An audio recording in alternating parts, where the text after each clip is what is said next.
on our NXP board, we have the TX-RX pins connected to the TX-RX ports on the Arduino, and we also have a wire connecting the grounds together.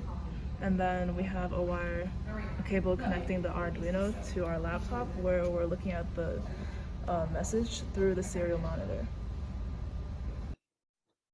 This is our code on the NXP board. We're using real-time scheduling along with UART so that we can schedule each of our messages to be sent after a certain start time, but finish within a certain deadline. And the expected behavior of our code is that each message that we send should be accompanied by a flash of a green LED to indicate that it was successfully sent. So in our code, first we define the stack size for each of our processes. And then here we have the section for our UART communication where we define a few functions. So the first function initializes all the pins and modules that we need to use UART. Then we have a function that allows you to send characters through UART, and another one that allows you to send a string of characters. And lastly, we have a function for a short delay. Here we have the structs that we initialized for the start times and deadlines. So we have a struct to represent times in terms of seconds and milliseconds. And we created deadlines and start times for each of the processes that we want to use. And then we have a few other helper functions that have short delays and medium delays. And here are our real-time processes that we've created. So we have 5 of them. The first 4 are the directions that we're sending to the motor using UART. So we send a string which contains a tuple of the left motor power and the right motor power. And the plus or minus sign represents if we want the motor to spin counterclockwise or clockwise. And the number inside represents the proportion of the maximum motor power that we want it to turn at. So we first have a process that sends the go forward message. Then we have backwards, right, and then left. And lastly, we have one more process that flashes the green LED.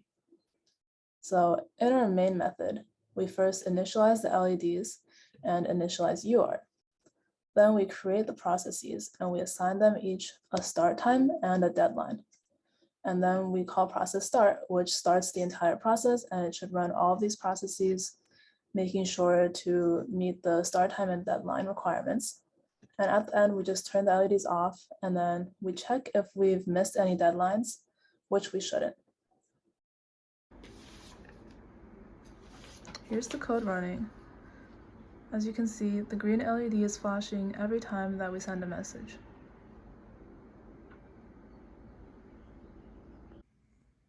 So here's our code on the Arduino side. First, we set up the serials, and inside the loop, we first check if we are receiving any messages in the serial line.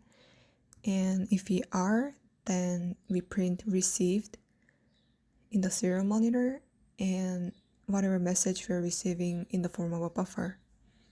And since the message is written in ASCII characters, we convert each ASCII value to the actual string message that we send from the NXP board. And on the serial monitor, we can see that we are receiving the right messages, and these will be used to communicate to the driver and the motor. Here's the code running.